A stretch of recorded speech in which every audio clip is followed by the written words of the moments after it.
Breaking news OG మూవీకి తెలంగాణ హైకోర్టులో ఎదురు దెబ్బ తగిలింది. ఓజీ టికెట్ ధరల పెంపు మెమో పైన హైకోర్టు స్టే ఇచ్చింది. ప్రభుత్వ ఉత్తర్వులను హైకోర్టు సస్పెండ్ చేసింది. దాంతో ప్రేక్షకులు టికెట్స్ క్యాన్సిల్ చేసుకుంటున్నారు. మరికొందరు అభిమానులు కన్ఫ్యూజన్ లో పడిపోయారు.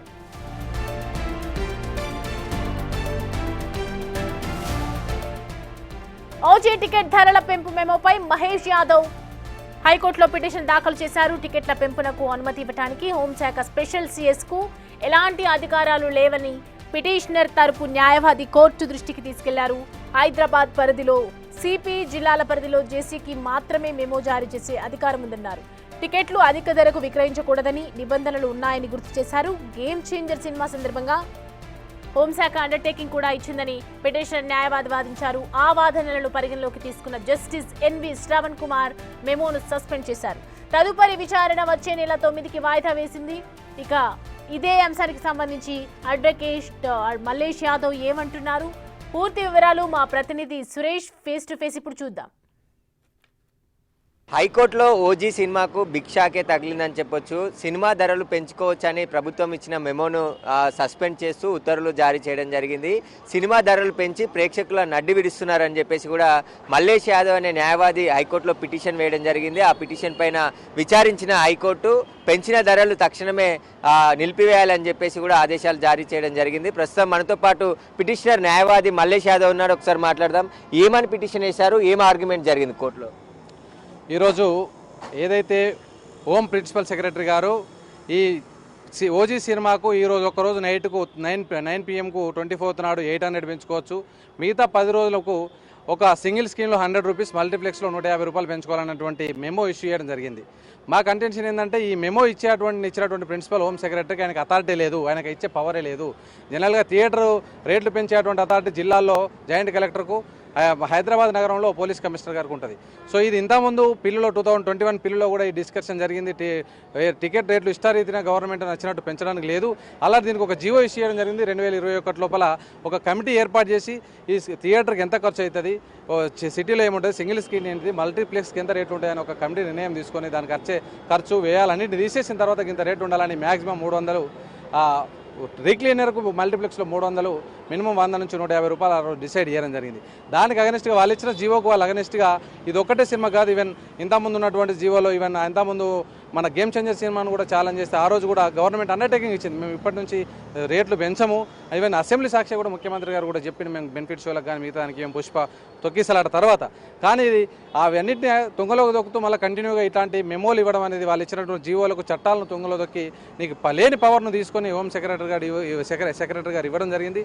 దాన్ని ఈరోజు కోర్టు వారు పరిశీలించి గౌరవ న్యాయస్థానం మీకు లేని పవర్ని ఇవ్వడం జరిగింది. ఇది ఏ రేషన్ల ప్రకారం మీరు టికెట్ పెంచారు, ఇష్టారీతిని పెంచారు, కొద్దిమంది ఎగ్జిబిటర్లకు నిర్మాతకు లాభం చేసే విధంగా చేసి సాధారణ ప్రజల యొక్క నడ్డి వేసేటువంటి వ్యక్తి వాళ్ళపైన భారం మోపద్దు, ఇరేషనల్గా అనేటువంటి దాన్ని తీసుకోవడం జరిగింది. మరి నువ్వు నిజంగా ఒక సినిమా దానికి దిల్ రాజు గారిని దాన్ని చైర్మన్ చేసిన తర్వాత నువ్వు ఒక సాధారణ వ్యక్తుల యొక్క భారాన్ని చూడకుండా కొద్దిమంది బడా నిర్మాతలకు లాభం చేసే విధంగా జీవోలు పెంచేటువంటి ప్రయత్నం చేస్తూ ఉన్నారు. ప్రభుత్వం కూడా వీళ్ళు చేసేటువంటి ఈవెన్ సినిమాలో ఒక పేద ఈరోజు పవన్ కళ్యాణ్ గారి సినిమానే కాదు, ఏ ఒక సినిమా హీరోలు వచ్చినా కానీ వాళ్ళ రేట్లు పెంచకుండా ఇది చట్ట ప్రకారం ఫాలో అవ్వాలని మనం తీసుకోవడం జరిగింది. దీనిలో చాలా పేద ఎవరైతే ప్రేక్షకులు ఉన్నారో పవన్ కళ్యాణ్ గారి అభిమానం, మిగతా ఒక హీరో యొక్క అభిమానికి కూడా ఈరోజు సినిమా చూసేటువంటి యాక్సెస్ దొరుకుతుంది. ఈ పెంపకం వల్ల కొద్దిమంది ఎగ్జిబిటర్లకు, నిర్మాలకు తప్ప హీరో గారికి కానీ మన యొక్క అభిమానులకు ఇది అన్యాయం జరిగే విధంగా ఉంది. ఎందుకంటే చాలామంది నాకు తెలిసిన వాళ్ళు కూడా ఇంత డబ్బులు పెట్టలేము, కొద్దిమంది మాత్రమే పెట్టగలుగుతారు, కానీ చాలామందికి ఇబ్బందిగా ఉంటుంది. కాబట్టి సాధారణ ప్రజల యొక్క పరిస్థితిని దృష్టిలో పెట్టుకొని మేము తీసుకోవడం జరిగింది. కోర్టు కూడా చట్టానికి వ్యతిరేకంగా ఉన్నదాన్ని కొట్టివేయడం జరిగింది. మనం హీరోయిజం సినిమాలో కూడా హీరో కూడా చెడు పైన పోరాడతారు. మనం కూడా రియాలిటీ లోపల కూడా ఏదైతే చట్ట వ్యతిరేకంగా దొడ్డిదారిన ప్రొడ్యూసర్ వాళ్ళు కుమ్మక్క ఇచ్చినటువంటి ఆ మెమోను ఈరోజు కోర్టు వారు కొట్టివేయడం జరిగింది. అంటే ఈ రేట్లు బెనిఫిట్ షోకి సంబంధించి టికెట్ల రేట్లు విక్రయించేశారు. 800 రూపాయల లెక్క ఆల్మోస్ట్ అయిపోయినాయి టికెట్స్ అన్ని. మరి వారికి తిరిగి రీఫండ్ చేస్తారా, లేకుంటే రేపటి నుండి పెంచిన టికెట్లు వర్తిస్తారా? ఈరోజు గౌరవ న్యాయమూర్తి గారు న్యాయస్థానం చెప్పిన నిర్ణయం ప్రకారం ఈ రోజు నుంచి ఉన్నటువంటి ఏదైతే పెంచిన రేట్లు ఉన్నాయో ఈ రోజు నుంచి ఉన్న రేట్లు కూడా అవి పెంచడానికి లేదు అని చెప్పారు. కాబట్టి టెక్నికల్గా వాళ్ళకు ఒకవేళ బుక్ చేసుకుని ఉంటే కూడా వాళ్ళకి రిఫండ్ చేయాల్సినటువంటి అవసరం ఉంటుంది. ఎందుకంటే అలాంటి గౌరవ న్యాయస్థానం ఇచ్చినటువంటి తీర్పులను అమలు చేసినటువంటి బాధ్యత ప్రభుత్వం పైన ఉంది. ఈవెన్ నిర్మాత గారు కూడా ప్రతి ఒక్కరు మనం గౌరవించాలి. అంటే చట్టబద్ధంగా చట్ట ప్రకారం ఏమి ఉందో దానికి మనం చట్టానికి లోబడి మనం వ్యవహరించాలి. కాబట్టి దాన్ని మనం కట్టుబడి ఉండాలి. అంటే మీరు ఏమని వాదనలు వినిపించారు కోర్టులో?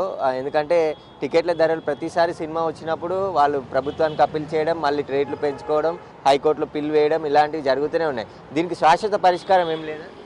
వాస్తవంగా ఇది 2021లో కూడా సినీ ప్రేక్షకుల తరపున ఒక పిల్ వేయడం జరిగింది. ఆ పిల్ల నుంచి అగ్రీడ్ పార్టీ రిట్గా కన్వర్ట్ చేస్తే దానిలో కూడా స్ట్రిక్ట్గా 120 జీవోను కంప్లై చేయాలి. దాని ప్రకారం ఎంత ఉందో అంతకంటే పెంచుకోవడం లేదని చెప్పారు. గేమ్ చేంజర్ మూవ్ అప్పుడు కానీ ఇంకో మూవ్ అప్పుడు కూడా ఛాలెంజ్ చేసినప్పుడు కూడా అప్పటికప్పుడు ఇంట్రీమ్ ఆర్డర్లో మేము ఇన్స్ట్రక్షన్ తీసుకుంటాము, ఇంట్రీమ్ ఆర్డర్లో మేము ఇట్లాంటి పెంపకం ఒప్పుకోము, మేము అసలు జారీ చేయమని ప్రభుత్వం ఒప్పుకోవడం జరిగింది. కానీ దాన్ని వైలేట్ చేస్తూ ఇవ్వడం జరిగింది. కాబట్టి ఈ 120 జీవో వైలేషన్, హోమ్ సెక్రటరీకి లేని పవర్ను తీసుకొని ఆయన మెమో ఇష్యూ చేసింది ఏదైతే ఉందో ఇవన్నీ కూడా చట్టానికి వ్యతిరేకంగా, ఆ జీవోకు వ్యతిరేకంగా ఉంది. కాబట్టి ఆయన ఇష్యూ చేసిన దానికి అథారిటీ లేదు, హోమ్ సెక్రటరీ ఇచ్చే అథారిటీ లేదు, ఆయనకు ఆ అధికారం లేదు. కాబట్టి అధికారాన్ని కోర్టులో ఏం వాదనలు జరుగుతాయి, చట్టం ఏం చెప్తుంది, చట్టబద్ధమైనటువంటి లాలో ఉన్నటువంటి లాను, ఆ యాక్టును, రూల్స్ను దానిపైన ఆధారపడి ప్రీవియస్ ఆనరేబుల్ హైకోర్టు కానీ సుప్రీంకోర్టు ఇచ్చిన జడ్జిమెంట్ పైన ఆధారపడి ఈరోజు గౌరవ న్యాయమూర్తి గారు మేము చెప్పిన వాదనలకు వాళ్ళు సాటిస్ఫై అయ్యి దాన్ని కొట్టివేయడం జరిగింది.